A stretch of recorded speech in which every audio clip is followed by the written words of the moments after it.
So hi everyone, this is me Ashish from की मासी 2.0। तो आज की इस वीडियो में मैं आपको बताने वाला हूँ कि 16 अगस्त को क्या हुआ था। सारी डिटेल में आपको बताऊंगा कि किसके साथ क्या हुआ था, स्टूडेंट ने क्या किया, वहाँ के इन्विजिलेटर ने क्या किया और क्या क्या चीज़ें वहाँ पे खराब थी। चलो स्टार्ट करें फिर। 16 अगस्त को Bombay high court typing exam देने वाले एस्पिरेंट्स के एक्सपीरियंसेस को लेकर बहुत सी बातें सामने आई। कहीं माउस काम नहीं कर रहा था, कहीं टेक्निकल इश्यूज थे, कहीं चेयर्स की हाइट प्रॉब्लम थी, कहीं मैनेजमेंट को लेकर सवाल उठाए गए। किसी स्टूडेंट का कहना था कि एक इन्विजिलेटर टेस्ट स्टार्ट करने को कह रहा था, जबकि दूसरा कह रहा था कि भाई अभी क्यों स्टार्ट कर दिया। इन सब चीज़ों पर बात हुई, स्टूडेंट्स ने भी आवाज उठाई, सोशल मीडिया पर डिस्कशन हुआ, अभिजीत दीपके ने भी इश्यूज को हाईलाइट किया, न्यूज रिपोर्ट्स में भी फिजिकल और मैनेजमेंट रिलेटेड प्रॉब्लम पर बात हुई। लेकिन एक सवाल है, क्या किसी ने स्टूडेंट्स के मेंटल पीस के बारे में कोई बात की? क्योंकि एग्जाम हॉल में सिर्फ माउस, कीबोर्ड, चेयर और कंप्यूटर नहीं होते, वहां एक स्टूडेंट्स का दिमाग भी होता है। सबसे बड़ा सवाल, पैराग्राफ्स पर बात क्यों नहीं हुई? स्टूडेंट्स के अकॉर्डिंग डिस्प्ले हुए टाइपिंग पैराग्राफ्स की डिफिकल्टी भी एक मेजर कंसर्न थी।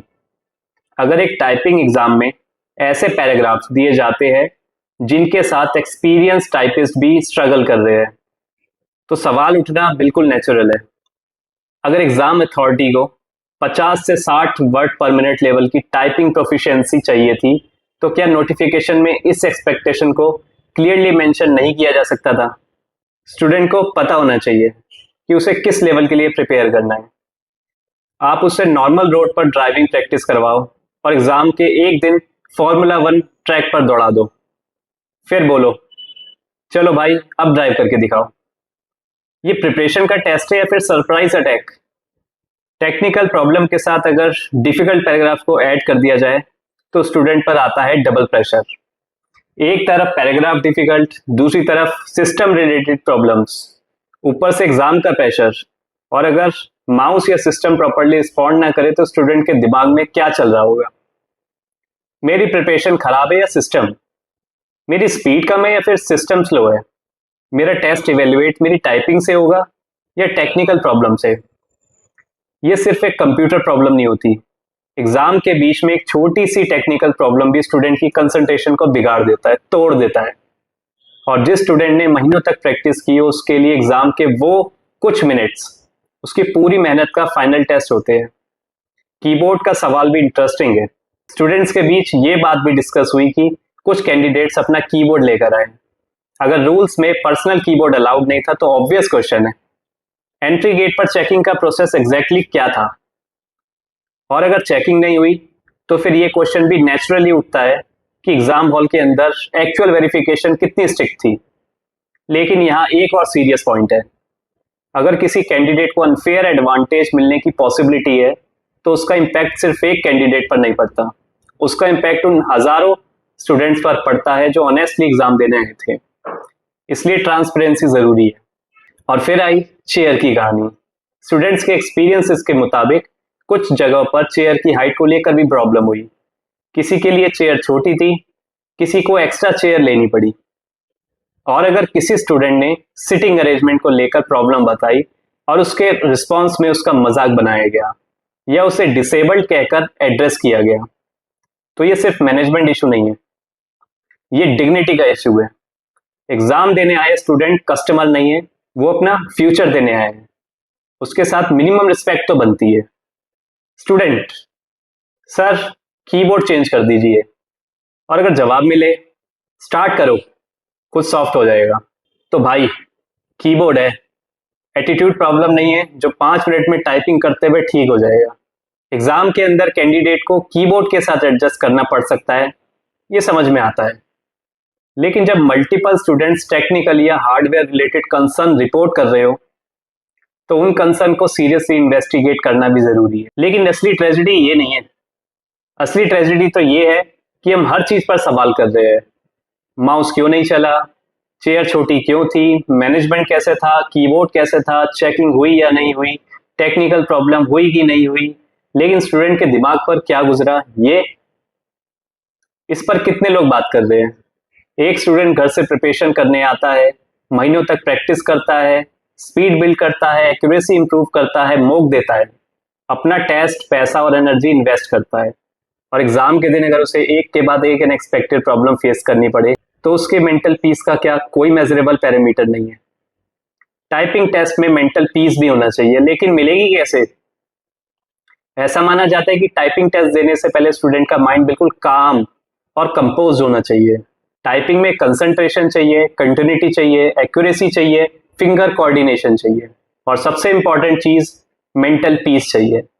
लेकिन जरा सोचिए, अगर एग्जाम हॉल में माउस काम ना करे, सिस्टम में टेक्निकल प्रॉब्लम आ जाए, चेयर की हाइट अनकंफर्टेबल हो, कीबोर्ड को लेकर प्रॉब्लम हो, एक इन्विजिलेटर कुछ और इंस्ट्रक्शन दे और दूसरा कुछ और ऊपर से पैराग्राफ ही अनएक्सपेक्टेडली डिफिकल्ट हो, तो स्टूडेंट का माइंड शांत कैसे रहेगा?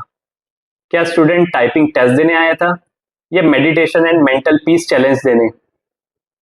फिर अगर कोई स्टूडेंट इतनी सारी प्रॉब्लम के बावजूद अपना माइंड काम रख पाया, कंसंट्रेट कर पाया और क्वालिफाई कर गया, और दूसरा स्टूडेंट इसी प्रेशर की वजह से मेंटली डिस्टर्ब हो गया और परफॉर्म नहीं कर पाया, तो सवाल ये है, क्या इसमें भी स्टूडेंट की गलती है? क्या स्टूडेंट को डिफिकल्ट पैराग्राफ के साथ साथ टेक्निकल प्रॉब्लम्स को भी हैंडल करना आना चाहिए था? क्या स्टूडेंट को माउस के साथ अपना कंसंट्रेशन भी रिपेयर करना था? क्या स्टूडेंट को अनकंफर्टेबल चेयर के साथ अपनी मेंटल स्टेबिलिटी भी एडजस्ट करनी थी? क्या स्टूडेंट को कॉन्ट्राडिक्टरी इंस्ट्रक्शन के बीच अपनी एंजाइटी भी कंट्रोल करनी थी? और फिर रिजल्ट के बाद बस इतना कह दिया जाए, आपकी टाइपिंग स्पीड रिक्वायर्ड नहीं थी, लेकिन क्या किसी ने यह पूछा, क्या स्टूडेंट को अपनी एक्चुअल टाइपिंग एबिलिटी दिखाने का फेयर एनवायरनमेंट मिला था? क्योंकि एग्जाम सिर्फ कैंडिडेट की एबिलिटी का टेस्ट नहीं होता, एग्जाम एनवायरनमेंट भी परफॉर्मेंस को अफेक्ट करता है। अगर एक एथलीट को रेस से पहले ट्रैक ही अनइवन दे दिया जाए तो सिर्फ उसके रनिंग स्पीड को जज करना कितना फेयर होगा? टाइपिंग टेस्ट भी कुछ अलग नहीं है। स्टूडेंट को टेस्ट करो, लेकिन पहले उसे फेयर कंडीशन में टेस्ट देने का मौका तो दो, वरना कल को यह भी कहना पड़ेगा आपको टाइपिंग आती है लेकिन काउस में टाइपिंग करनी नहीं आती। और अगर ये भी रिक्वायर्ड स्किल है तो नोटिफिकेशन में नेक्स्ट टाइम एक लाइन और ऐड कर दिए जाए, candidate must possesses minimum 55 word per minute typing speed along with exceptional ability to maintain mental peace during technical failures, contradictory instructions, uncomfortable sitting arrangements and unexpectedly difficult typing paragraphs। तब कम से कम students को पता तो होगा कि उन्हें typing test की preparation करनी है सर्वाइवल टेस्ट की। और सबसे बड़ा आयरनी, अगर सिस्टम को 55 से लेकर 60 वर्ड पर मिनट की टाइपिंग चाहिए थी तो पहले बताओ। अगर पैराग्राफ की डिफिकल्टी एक्स्ट्राऑर्डिनरी होने वाला है तो प्रिपरेशन मटेरियल में बताओ। अगर स्पेसिफिक कीबोर्ड लेआउट या हार्डवेयर एक्सपेक्टेशन है तो नोटिफिकेशन में बताओ। अगर पर्सनल कीबोर्ड अलाउड नहीं है तो क्रिस्टल क्लियर इंस्ट्रक्शंस दो। अगर चेकिंग मैंडेटरी है तो प्रॉपर चेकिंग करो। अगर एग्जाम सेंटर पर टेक्निकल प्रॉब्लम आए तो ट्रांसपेरेंट रिजोल्यूशन मैकेनिज्म रखो। स्टूडेंट को सरप्राइज नहीं, क्लैरिटी चाहिए। और अब एक डेंजरस थॉट, अगर हम हर इरेगुलरिटी को एडजस्ट कर लो कहकर इग्नोर कर देंगे तो कल को कोई स्टूडेंट ये भी सोच सकता है मेरी टाइपिंग स्पीड नहीं है, कोई बात नहीं, मैं किसी और को अपनी जगह टाइपिंग एग्जाम देने भेज देता हूँ। ऑब्वियसली ये अनएक्सेप्टेबल है। एग्जाम की इंटीग्रिटी सबसे इंपॉर्टेंट है, लेकिन इसीलिए कैंडिडेट वेरिफिकेशन भी इक्वली इंपॉर्टेंट है। रूल सबके लिए सेम होना चाहिए। हाई कोर्ट का एग्जाम है, हम बचपन से सुनते आए हैं court is equal to justice, तो फिर एग्जाम सेंटर पर स्टूडेंट को कम से कम फेयरनेस, ट्रांसपेरेंसी और डिग्निटी मिलनी चाहिए। स्टूडेंट को यह फील नहीं होना चाहिए कि मैं एग्जाम देने नहीं, सर्वाइवल चैलेंज कंप्लीट करने आया हूं। अब की मासी 2.0 बताता है कि एग्जाम में क्या लेकर जाए। टाइपिंग एग्जाम में कीबोर्ड का इशू हो सकता है, सिस्टम लैग कर सकता है, माउस काम करना बंद कर सकता है, चेयर की हाइट गलत हो सकती है, पैराग्राफ अनएक्सपेक्टेडली डिफिकल्ट आ सकता है। तो अब स्टूडेंट सोचे, कीबोर्ड ले जाऊं, लैपटॉप ले जाऊं, वाईफाई डोंगल भी रख लूं क्या? आखिर में एग्जाम सेंटर के बाहर एक ट्रक खड़ा होगा, एस्पिरेंट्स अपना कंप्यूटर लैब खुद लेकर आए।